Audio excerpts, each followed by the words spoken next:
అందరికీ నమస్కారం. I'm doctor మూర్తి. గాలి ఎలా పీల్చాలి, ఎలా పీలిస్తే మనకు మంచిది? గాలి ఎలా పీలవాలంటే ఇలా ఎరెక్ట్గా కూర్చొని గాలిని పీల్చేటప్పుడు ఇక్కడ డయాఫ్రమ్ అనేటువంటిది ఉంటుంది.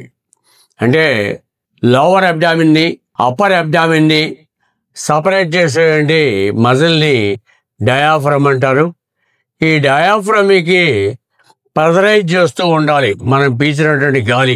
అంటే ఎలా పీలవాలంటే అని గాలి పీల్చినప్పుడు ఆ డయాఫ్రమ్ని కిందకి నొక్కాలి. ఈ కిందకి నొక్కటం మూలకంగా జరిగేటువంటి ఉపయోగం ఏంటి? డయాఫ్రమ్ని కనుక కిందకి నొక్కితే అప్పుడు పేగుల్లో చలనం పుడుతుంది. ఇక్కడ సోలార్ ప్లెక్స్ అనేటువంటిది ఒకటి ఉంటుంది. ఈ సోలార్ ప్లెక్స్ అనేటువంటిది కిందకి కనుక షిఫ్ట్ అయితే మోషన్స్ అవుతాయి, అంటే మోషన్ ఫ్రీగా అవుతుంది.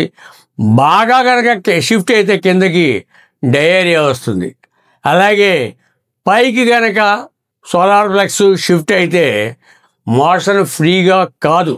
కాబట్టి పేగుల్లో చలనం ఉండాలి, మోషన్ ఫ్రీగా కావాలి అంటే పొద్దున్నే మనం లేచిన తర్వాత ఇలా కూర్చొని ఒకసారి గాలి అని లోపలికి పీల్చి డయాఫ్రమ్ని కిందగా నొక్కేటట్టుగా మీ ఫీల్ అవుతూ పీల్చాలి. అలా కనుక పీలిస్తే మీకు ఫ్రీగా మోషన్ అవుతుంది. తర్వాత కాన్స్టిపేషన్ ప్రాబ్లం నుంచి తప్పుకుంటారు. Thank you very much. Jai Hind.